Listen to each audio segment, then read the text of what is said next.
Okay, yeah, my name is Adina. I'm joining you today from Germany. Hi to Canada, and I want to give you a quick introduction to DataLad. What I plan to do today is to give like a loose lecture and then also do the scary thing of live coding next to it in parallel. Because I thought you would all be eating while I was talking. I thought it might be the easiest if only I code. But if you also want to code, then I have written down everything that I'm going to showcase under this link here. There you can also find, like you can find copy-paste code snippets, and you can also find lots of more text with explanations if I ever go too fast, and further resources and stuff like that. So all of that is out there. I think you're already seeing the QR code under which you can get my slides. If not, I can share it later again. And then if you want to get in touch after December, I'm very happy to book one-on-ones with you this month. But if you want to get in touch afterwards, then there are lots of ways to do so too. We actually run weekly office hours at the DataLad as the DataLad team, and they work fine with Canadian time zones. So it's Tuesdays at 4 p.m. Berlin time. I think that's 2 hours ago, so your morning. But you can join them, you can ask questions and so forth. And then there's lots of resources out there. We have a YouTube channel. We have a handbook online, which is a great resource if you're especially starting with research data management with DataLad. We have a research data management course and the official API documentation as well. And if you're more into the technical side of things, you can reach out to us on GitHub, for example, with an issue, or you can just join our Matrix channel where you can chat with us at any point in time. Cool. So I wanted to, I thought, I'm not sure who is my audience today, but I thought probably you're all early career researchers. And then maybe if you have been working on projects for a little while or seen other people's projects, then this is not a too unfamiliar side to you. This is the natural progression that sometimes happens on people's desktops or research directories, where you have all of these file names that go completely crazy. And this is something that actually happens at the scale that neuroscientific data takes, at a catastrophic kind of scale. So if we take this comic and translate it to the real world, then something like this happens. That's a real example of something that I've seen, where a research institute had the ENKI dataset, which you might be familiar with, but they did not have it only once. They had it in exactly these intermediate states, unzipped, another download, or maybe bits, then raw data, and all of that amounted to 13 terabytes of data. And that's a definite sign that some research data management is needed here to help with this kind of mess. Typically, when you see such things, you would go to something that's called Git, and well, use a revision control to keep your file names from spreading into this mess of revisions. I would like to briefly know if you have your phones ready with you, or for those here in the chat, I will paste it in the chat, that you scan this QR code where I have a very brief question so that I can just get to know you. You can do this in the browser. I'll leave it up for 10-15 more seconds so that you can all take your phones out. And because I don't have any good video feed, then please just interrupt me. Tell me if I'm too slow, too fast. Okay, so what I want to know is, are you familiar with Git?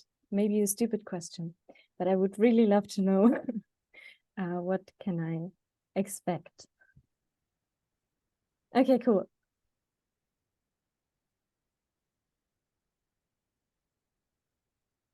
Nice. That is a very cool distribution. Cheers to all of the Git users, and also cheers to those who aren't yet like hardcore Git users, I could recommend you to become one. It's a very useful thing. So let's quickly dive into it. Why would you want to use Git in such cases? Because it can help you make sense of those flimsy stacks of files where you at some point are not able to identify which is the most recent version, which is the thing that you actually want to base your work on. Revision control with a software tool like Git takes you from the left-hand side to the right side, where you have a neatly tracked evolution of your files without the mess of several files, but a history in time that you can go back and forth with that is all neatly cleaned up. And with some digital provenance that helps you identify what was changed at what point and why. The problem is that this does not work well for large files. So if you want to do your data with Git, then you will run into problems. Here's a quick explanation of why that is. Git is created to work with text files because it was used or created for software development, which works with text files. And when you have several revisions of files, so here a version 1 with 3 files, here a version 2 with 3 files, then Git is very good at representing increments between files that are text-based in a very space-efficient manner.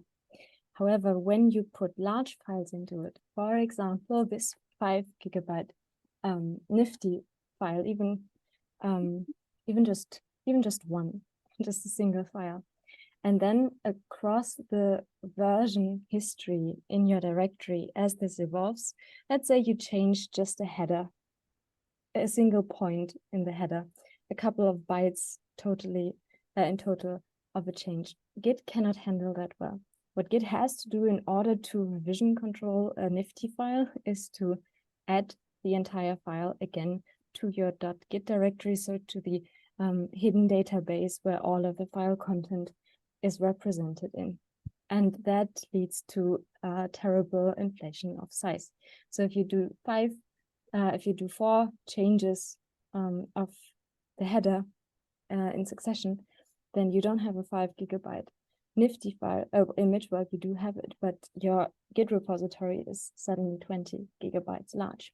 And the problem with that is that this can break the Git repository eventually. It can make things super sluggish because you have to download it, all of that data at once when you clone a Git repository. What might be most inconvenient, if you try to push this to a repository hosting service like GitHub or GitLab, then those repository hosting services will refuse your repository. So GitHub, for example, has limits on file size because they don't want to pay the cost of hosting large files free for you. So they outright reject if you push that. And that's very inconvenient because it takes lots of effort and really destructive Git operations in order to clean it up. So you really wouldn't want that. Git is not able to help you here. However, DataLad would be, and today I'm going to talk a little bit about it. So DataLad is primarily a command line tool. It's available for every major operating system, and it is built on top of the version control tools Git. So that's a component, but then also Git Annex. And it has 3 major features. It allows version controlling arbitrarily a large content. So you can not only control your code, version control your code, you can also version control your software and data alongside it. It has flexible transport mechanisms for sharing and obtaining data, and that allows you to consume data or collaborate on data analyses like you are collaborating maybe already on software. And it has features for computationally reproducible data analysis, where you can track, share, and re-execute process provenance of digital objects. For example, what has happened in a data set or in a repository. To just give you an idea of possible usage scenarios for DataLad, there are more, but this is just a quick overview. You can, for example, go to GitHub, where you can find the Human Connectome project dataset, open access dataset. And then you can get the URL as you would with any regular Git repository, and then you can clone it, and then you have suddenly access to the entire Human Connectome project dataset. You can see on the screen there's a DataLad get command, and what this does is on-demand retrieval of any file within this gigantic dataset of, I believe, currently more than 100 terabyte. And that was, as you have maybe noticed, installed really, really fast. And then I can on demand get those files. If you are using these nice neuroscientific cloud services, for example, OpenNeuro, for example, BrainLab, the CONP, Canadian Open Science Platform, or CBrain, then DataLad is a part of that too. So for example, behind every dataset that you can see on OpenNeuro, that you can find on OpenNeuro, there is a DataLad dataset that you can clone in the same way that I've just shown. So going to OpenNeuro, taking any random dataset gives you the same kind of URL, and that allows you to obtain this data, essentially, any dataset from OpenNeuro, really, with the same streamlined commands, and retrieve the data on demand while keeping this really, really lean directory on your computer that gives you that access without actually taking up much space. You can also use it to create such data resources or science resources yourself. So I use it to share my work. This is an old paper by now that's not only containing, the LaTeX sources of the manuscript that I've written, but the repository also contains the code that is needed to run the analyses, and it links to the data that is needed to run the analyses.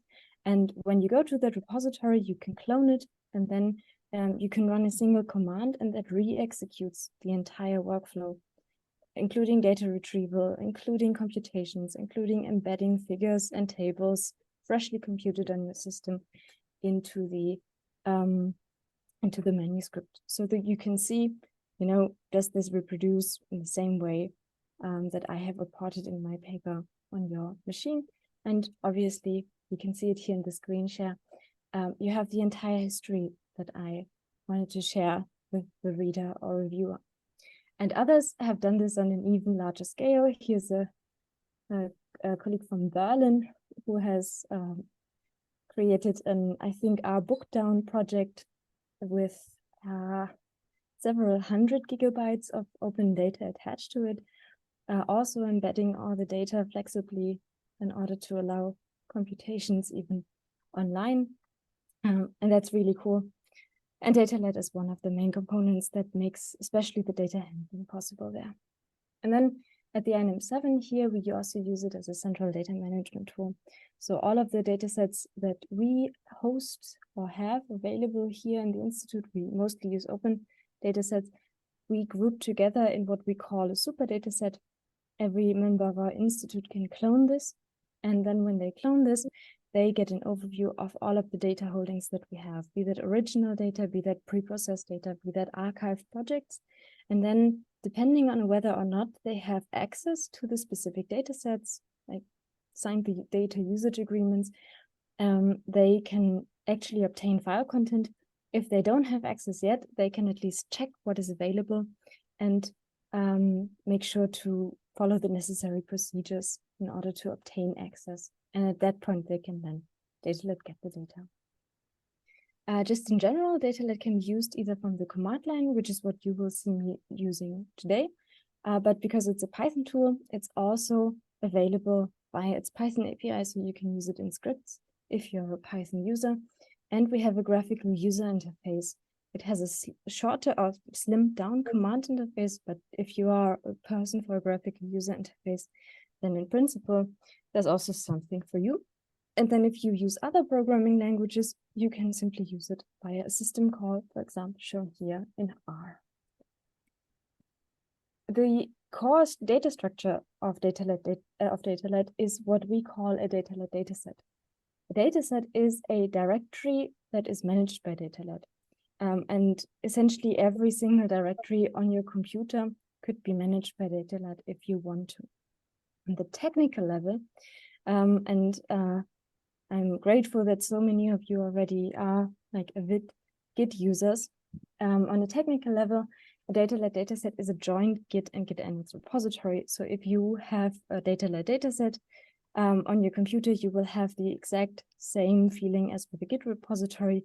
And on the other way around, if you have a Git repository on your computer, then that's a completely valid DataLad dataset structure that we can work and interoperate with.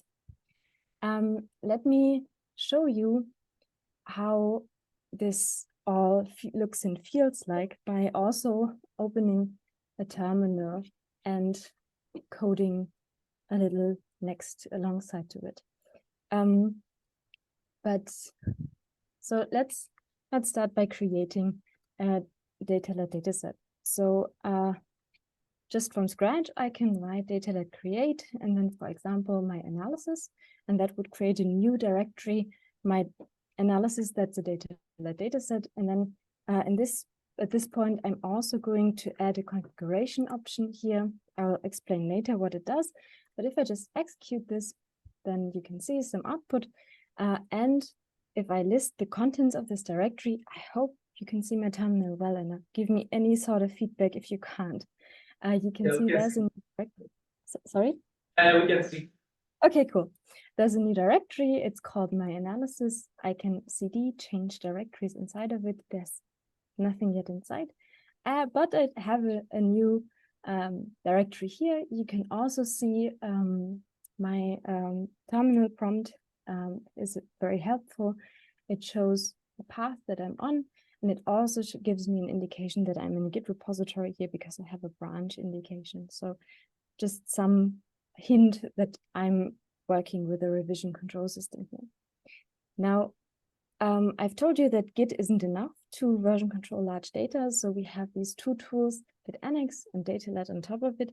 And over the course of the talk, I'm going to come back to this again and again, but just to give you an initial idea. In general, we can say that a DataLad dataset is split between the two tools, Git and GitNX, and they do different operations. The Git part of your dataset, that contains everything that you're used to that Git can do. So tracking, for example, revision history in the form of commit messages, giving you an overview, exposing it to Git repository hosting services like GitHub. But then the other part that a DataLad dataset contains is a GitNX part, and that can contain the contents of the large files or private files or any files that you don't want to give to Git because it would be not suitable. I'll come back later to that. And due to this distinction, we can alleviate the problem of checking large files into Git, because the Git part, that can stay small, and that can then, keep the repository lean. It can go to GitHub, can be cloned very fast, while the things that we put into GitNX, those can be as large as they can be. Like single files can be several terabytes large if we want to, and they can go to services that are specifically made for handling such large files, for example, third-party storage infrastructure or institutional infrastructure. And in principle, because this is a Git repository, we can dive straight away into the topic of version control. And DataLad only knows two things: DataLad datasets and then files. And we already have a dataset here. So let's now add some files to it. So for example, let's create a README. I'm going to do it from the command line here by simply echoing a piece of text into a README file. If I run a DataLad status command that's akin to git status, I can see if something has changed in this directory. There's a new untracked file, and that's a README file. And I can then use a DataLad save command in order to make a snapshot at the point in time that I want to and track whatever has happened in this dataset. And I can use the -m option, which is short for --message, to add a human readable description of what has happened. So here I'm saving the state of the dataset and say, or attach a note to it that I'm creating a short README. I can extend this by echoing further contents into this README. So also a little bit convoluted, but I can do it from the terminal like this. I'm taking a sentence, this dataset contains a toy data analysis, and I'm appending it into the README file. Just to show you how DataLad is a completely functional Git repository and we all like play together nicely, I can also use plain Git commands to work in this directory, like the git diff command, for example, that shows me what's the difference between the last tracked state and the current state. And you can see that between the last tracked state that I saved, this sentence highlighted in green has been added. If I'm content with this change, then I can again say DataLad save, obviously with a helpful commit message so that I later know what I have done. And if I want to be precise, for example, if I have multiple changes in this dataset, I can also specify the path of the file that I want to save. Nevertheless, I can still use git commands, and I can also use git nx commands if I want to. Now that I'm building up this history, the revision control tools, they create a nice log. And built-in tools, for example, the tool git log can visualize this for me. Here, it's probably lots of text, but this is what has come out of this command.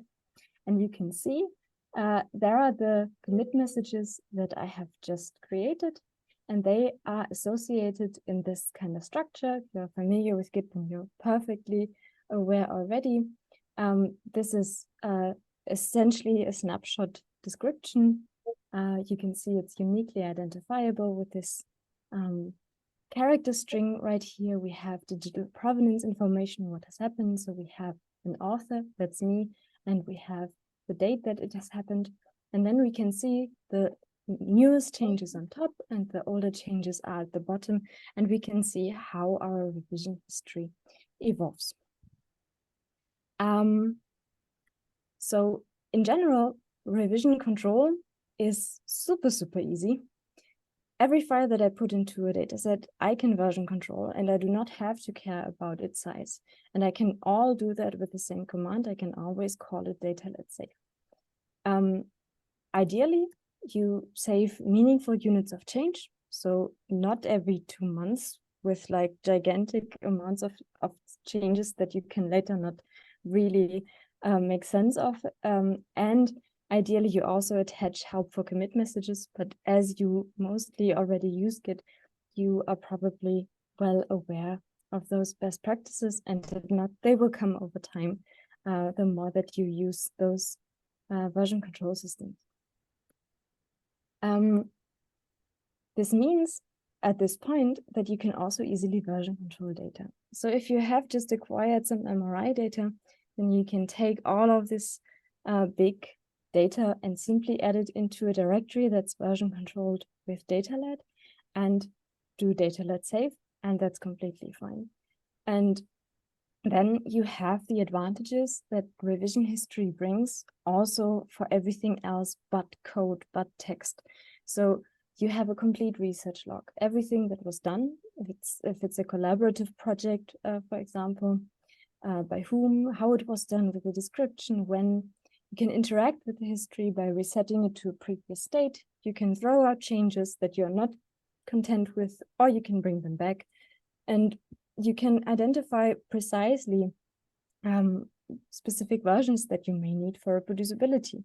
So you can say, I want to use the most recent state of the data, or I want to use the data as it was in 2018, or how it was before this important bug fix to see how stable my results are, or various other kinds of alternatives. Before I summarize that, I want to give you one more thing that you can version control. We'll use it later for reproducibility, and that is software containers. I'll quickly clear my terminal so that it's nice and clean again. And then I'm going to use a DataLad command that works with files that are a little bit special, but under the hood still files, and those are software containers that encapsulate software environments.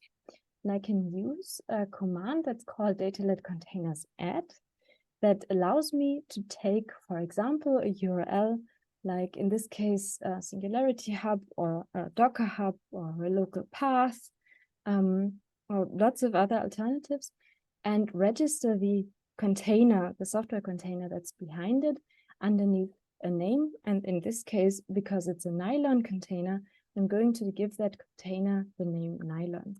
If I do that, then DataLad knows not only, okay, here's a file for me to version control under this URL, but it also goes ahead and does some configurations underneath the hood that you'll later see, that enables me to immediately use that container and have software as part of the dataset that I'm building here for my toy example analysis.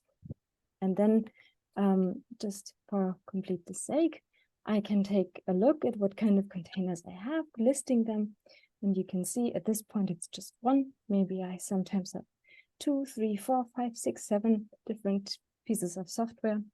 And here is a nice little overview of the software container capabilities that my dataset currently has.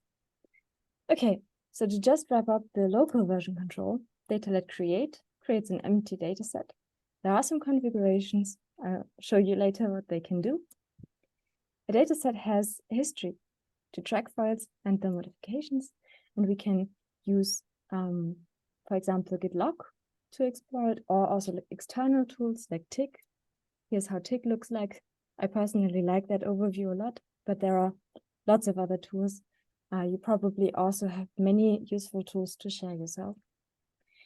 DataLad save records the dataset of file state to the history, and you should make sure to add a concise commit message to summarize the change for future you and others.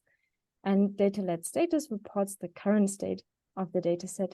If you have a clean state, for example, like I do currently, then DataLad status will say everything is clean, and that's a good practice to have. And then what I also want to stress is that you can also use git commands if you want to. Like, there's no need to use DataLad commands. You can do git status, you can do a git add and a git commit and so forth. But DataLad tries to add this API on top of it. In particular, when you're not super familiar with Git, then it might be a little bit easier because you, for example, don't have the separate staging area between git add and git commit. Okay, let's go to the transport logistics part of the feature set, now that we have talked a little bit about version control. So let me clear my terminal. You've shown that I can create datasets from scratch on my system, and you've seen in screen shares that I can also clone them. And now we're going to do this kind of cloning. So what I'm going to do is I'm going to run a DataLad clone command. And that in principle just needs a path or a URL or something where it can find a Git repository or a dataset behind. So I'm just going to type this in now. It points to a repository hosting service that I will also shed some light on later. This is in principle everything that is needed to obtain a dataset, a DataLad clone followed by a URL. And I can then add some niceties. For example, I can say, I don't want this to be called bits data. I want this to be called input, just so that I have a better identifiable name for those that might not be familiar with bits. Maybe I'm sharing it with a physicist or something like that. Before I execute this command, I want to extend it a bit further. And for this, I'm going to advance in my slides, because something that is also special to DataLad that adds on top of Git is the capability of nesting datasets. That's something that you couldn't really do with Git. And let me show you what this means. So what you can see in the structure here is a connection or a hierarchy of datasets, where those datasets here, the little black symbols, are connected to other datasets as dependency links, really lightweight dependency links. So you can see the topmost paper A dataset has a dependency on the analysis A, which has a dependency on preprocessed data, which has a dependency on the raw data. This has several advantages. For one, we have now modularized research components. That's really nice for transparency. You can see the individual steps in the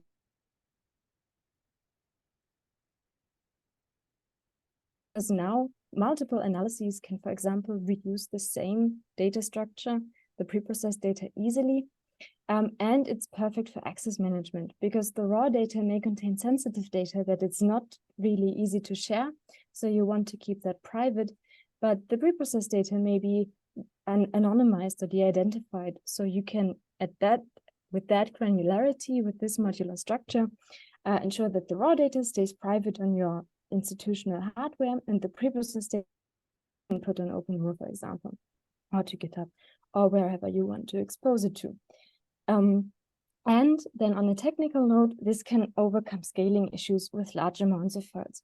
You've seen the Human Connectome project dataset. That's way too many files to put into a Git repository. But if you split that up into several datasets or several thousand datasets, and then just link them in a super dataset, sub-dataset structure, then you can become as large as you want. And importantly, it isn't a problem on the user experience. So even though you have a hierarchy of datasets, you can operate with DataLad commands recursively through those hierarchies so that it feels as if you would be working in a single monorepository.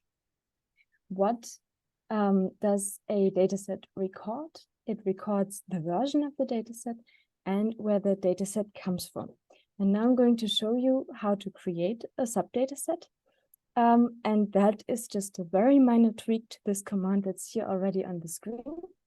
In addition, I'm going to give it the option -d, which is short for -- dataset. And by saying, I want to clone the URL into the dataset that is currently here. So the dot is Unix speak for the current directory. I can tell DataLad to register this dataset as a subdataset and link it as a dependency. So let's actually do this. You can see lots of output. And if I list the contents of this directory, there's an input directory that hasn't existed before. I can also say DataLad subdatasets to see what has happened. You can see the report. There's one input dataset, and then what is getting recorded is shown here, exemplary, on this slide, and I'm going to show it to you in real life in a second. So if I take a look at the most recent commit, this is what DataLad has recorded. It includes the URL where it was obtained from. For example, it contains the path where it currently resides in this dataset, that is input. And then there's something very important here, and that's the sub-project commit. So if you could just hold those few characters, 3, 4, 5, C9, in your working memory for a second, then we can go into input and take a look at the most recent commit in there. Oh, that's a long one. Let's take tick. And there you can see that this character sequence, the commit identifier, that's the one that got recorded in the super dataset. So that's the mechanism with which this subdataset can keep its entire history stand alone for you, transparent, to see what has happened when you reuse it. But we have recorded in the super dataset, in the My Analysis dataset, that we want this precise state of the data linked. We can later advance this, of course. We can update it to a later state, but this is the principal pieces of information that are recorded. And now that I have this dataset, how does it look like? You can see, okay, there's content inside of it. It's clearly a bit structured dataset. A single subject is inside of it. Okay, it has some functional data if I just list these contents. And then you can see, okay, there's also a sizable file in it, just a single one, but there's one nifty file. And you can also see that this one has a kind of weird highlight in my shell. And in a second, it will be clear what this highlight refers to. But before I show you that and go a little bit deeper into the transport mechanisms, I want to talk about a little bit more about these advantages of nesting, and that's in the context of data analysis. In DataLad, we try to advocate for a couple of organizational principles that aid and assist with research data management. And one of the principles is to keep everything very clean and modular. So if you create super data sets for your analyses, then you can use this linkage mechanism to link input data in a really lightweight fashion. And that's a very good principle to adhere to in order to create these reusable and transparent and easily access managed structures. And this continues, this kind of principle for structure continues not only across dataset hierarchies, but then of course outside of DataLad also in the directories itself. If you try to be organized, if you have, for example, everything organized into your code directory, that is code, everything organized into docs, that's a human readable file for your fellow contributors and so forth, then you can already with very simple steps go very far along the research data management ladder. And then importantly, what we especially advocate is once you have created this link here, like the input link I created in my analysis, then do not touch that raw data. You can use it, but don't modify it. Keep it pristine, and instead take the outputs and save those results and computations outside of the input dataset, so that the input dataset stays pristine, it stays with its standalone history, and that your collaborators or reusers can easily associate the changes that you made from the input data it was created on. And then in order for these datasets to not only become modular and nicely structured, we also want them to become portable. And for this, we advocate for a kind of self-containment. So if you use scripts that perform computations, you will see that later, then we argue that they should reference the subdata sets, for example, or the files that they refer to with relative paths, so that you can transfer the data set to a different computer, and the script will nevertheless work. No hard-coded paths on your computer that would interfere with the execution of a command, because they wouldn't exist in other systems or contexts, but only the structures that are inside of the dataset that are readily available for everyone you share your dataset with. And then just to continue those principles, you can also read them up in the handbook in detail. It becomes important to record lots of things so that you have a digital provenance trace. That includes linking subdata sets, but then also creating provenance, which is the next big topic I'm going to jump to after I finish transport logistics, including detailed process provenance of what kind of script produced which output from which data and which software environment. And you'll see how all of that comes together nicely. Now, the question is, why is this thing highlighted in such a weird color? If I were to open this file here, the 1back101 bold file, then I would not be able to do so. And the reason for this is that the file isn't there yet. But I can DataLad get it on demand. So if I just, for example, I'm lazy, I don't want to get the entire path here, but if I just get the, let's say, entire directory, then I can retrieve it on demand. And then let's say I'm done with this file, I can do the opposite of the get command, and I can drop its content again to free up the disk space.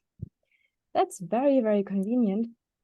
And here's a little bit of the reasoning behind that and an explanation. So when you clone a data set, in general, those data sets are really lean. We have what we simplistically refer to as metadata, so file names and availability, but in most cases, there is no file content, and then that results in really short, small size data sets on your file system after you clone them that nevertheless give you access to lots of data.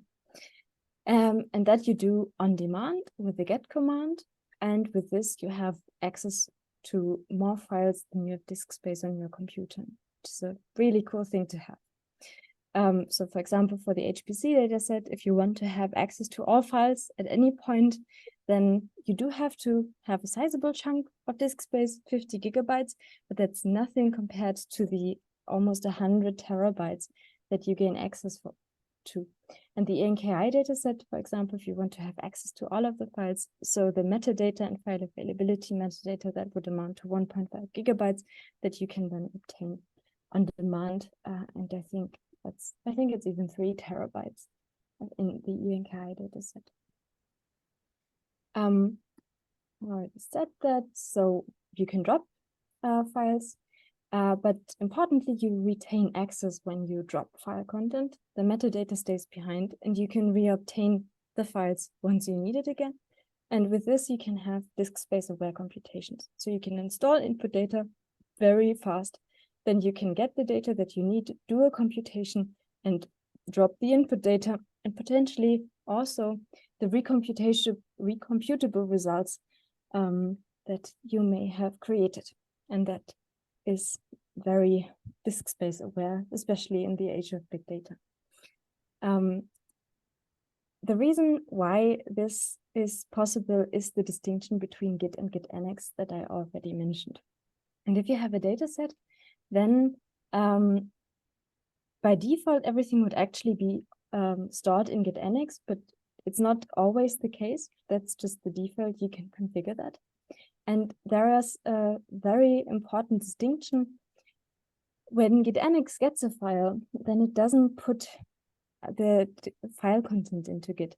It hashes the content identity and then also records some location information, and it puts those files into Git, which is just a fraction, just a couple of bytes of digital knowledge, and that is put into Git. And with this, the revision control tool Git knows about the file content, but it doesn't have to transport it. It doesn't have to contain it all. And because it's based on content identity, if the file content changes, the revision control tool Git notices it too. And thus we have revision control with Git without the downsides of checking large file content into Git. And Git Annex then takes care of the file transport that otherwise would be handled with Git. And this file transport is what is different between Git and Git Annex. So every file that is in Git Annex is not available right after you clone a file, but it is retrieved on demand after cloning. And then there's another important distinction that I don't want to go into much detail, but I have further slide content on it, and that is that files stored in Git Annex are content locked to protect them from accidental modification. In DataLad workflows, this isn't usually any problem, but it's still nice to make sure to keep, for example, files that are text-based in Git so that you can easily modify them. And that's the reason, for example, why I used the text-to-Git procedure at the beginning when I created the dataset.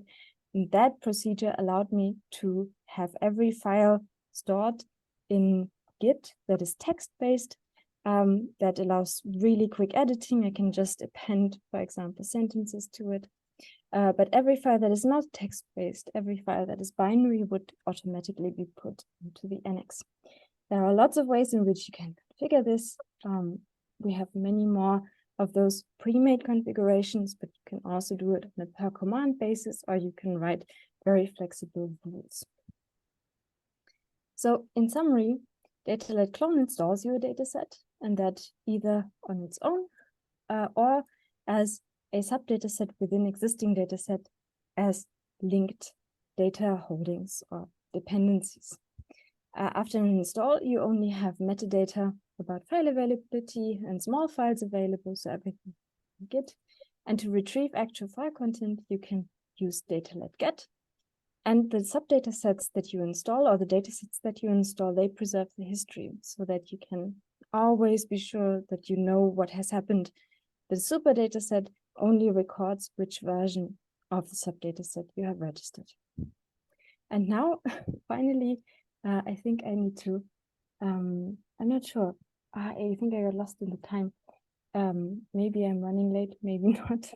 But the final... Let's get closer so you can hear me. You have about 10 minutes. Okay, cool. Then let's go into reproducible data analysis. So let's, for example, so let's start with digital provenance. So let's pretend you have a script on GitHub that you want to download. So you take a wget command to download file content, and you get it from GitHub, and then you have, in this case, and then you have an untracked file, get brainmask.py, and in principle you can say, okay, I want this recorded in my dataset history. Oh, sorry, I saved it into the wrong dataset. Stupid.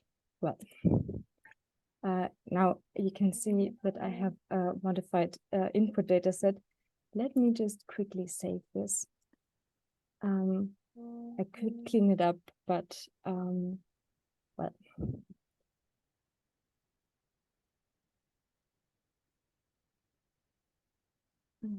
So I'm saving the state of the input dataset, and now I have a clean dataset again.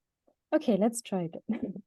So I'm downloading a file from the internet that's like a script that a collaborator shared with me.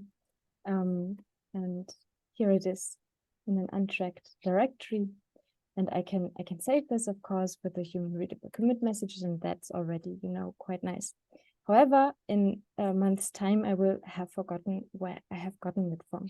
So a different command that records additional provenance is DataLad download URL.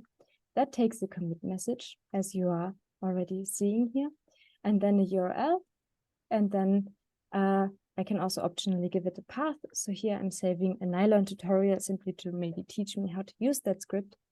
And what you will notice that after running this, my DataLad status is clean. So it is already saved under the commit message that I did.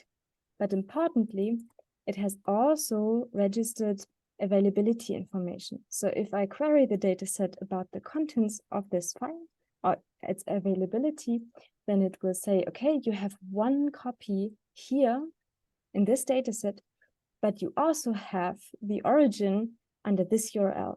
And if I were to DataLad drop this, then I could. And if I were to DataLad get it, then I would be able to obtain it from its original location again. That's nice. So we can take digital provenance a little bit further though. Let me clean my screen. And for this, I want to show you the DataLad run command, which allows you to collect process provenance of the things that have happened in datasets. So consider running a tool that formats like Python code, like the tool black. If I run black on this code, then it improves my formatting a little bit. I can see what has changed in this file if I just query the revision control tools. But this kind of process might be something that I want to record more reproducibly. So let me show you how to do this. And this I do by wrapping the same command that I previously run inside of the DataLad run command. And DataLad run will take that process that I specified, attach a commit message if I specify it, reformat code with black, and then execute whatever outcome that process has with that commit message and the other digital provenance. So if I take a look at that, I can have, for one, the very detailed changes that have happened, and then I have the commit charsum and the digital provenance information, and I have this not so human readable record of what has been done. And importantly, I can take this identifier here and plug it into a DataLad rerun command and then automatically re-execute it. In this case here, this process does not create a different modification now because it's already modified, because it already improved the file. But this mechanism is how you can share data analyses that automatically re-execute or reproduce for your collaborators. And for this, I want to briefly, in the last 5 minutes, show you also how this is done for more complex stuff, also entire data analyses. And for this, I'm going to make use of the software container that I registered. And that is important because if I were to just run, Python and then code get brainmask.py, then, shit, I don't have nylon on the system and maybe I don't know how to install it. But if I wrap this execution here in a run command that is a little bit more extensive, I'm going to copy paste it out of the link that I shared. So you can see here is the Python execution, and then there's a run command. In this case, it's a containers run command. You can see also there is a commit message and the specification of the container that I previously added. And then I added a little bit more provenance information as well, actionable provenance information actually. I have an input specification to the files that this specific script needs. I knew this because I already took a peek into the script. I know that it needs this nifty file, and I also know what kind of output it produces. So I'm also going to specify that. And if I execute this, then DataLad will obtain the necessary files that are specified that are relevant for it. It will check if output already exists. And if it exists, it will make sure that it becomes modifiable. And then it will take the Python command that I specified here and execute it inside of the container. So now it's not a problem anymore that I don't have the software installed anymore. And I can now query the files that I have, the output files, for example, this brain mask that was computed, and the files themselves tell me how they came to be. That's pretty cool.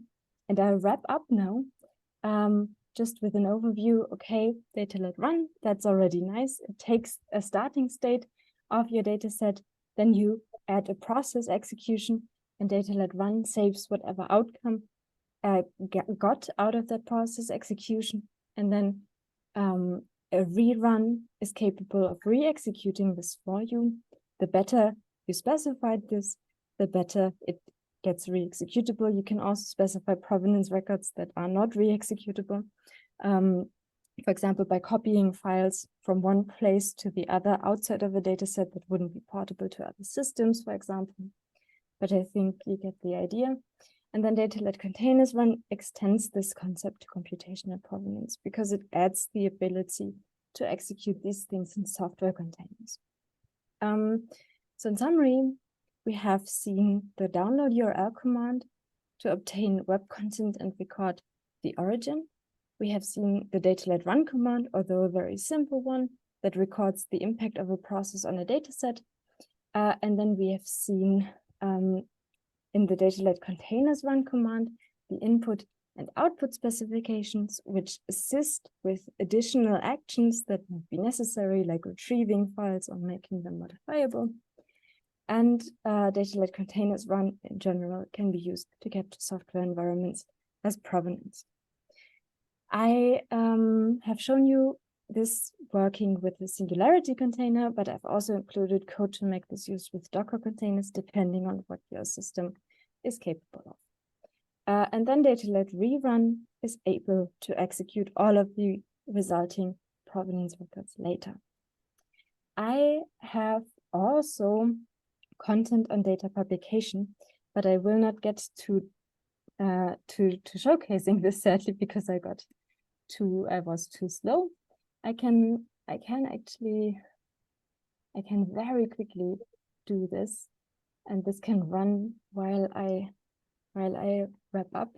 So we have lots of create sibling commands that allow you to publish datasets to all kinds of places like GitHub, like GitLab. In this case, because I'm in Germany, I'm going to use Gin, which is an open access.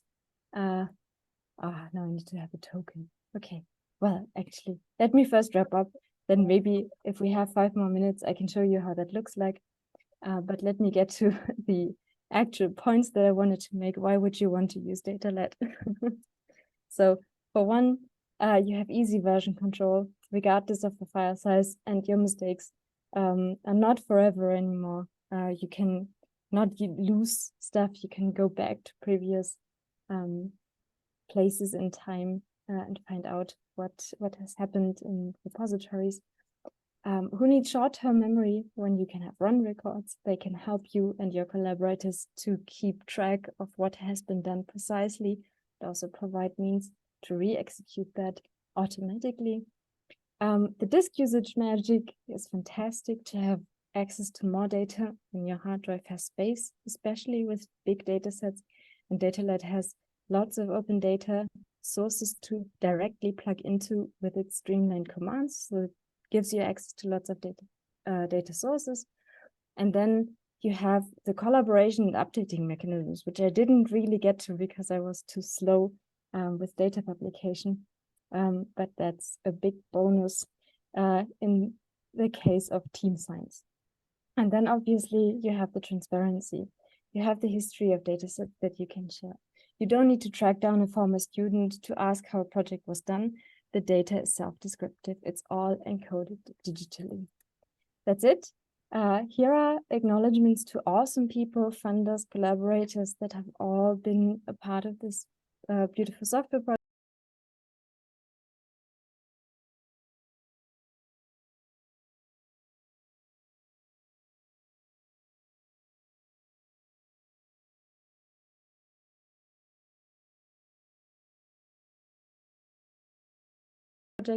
And yeah, I want to thank you for your attention. I hope it wasn't too fast and still somewhat comprehensible. If you have questions, please let me know.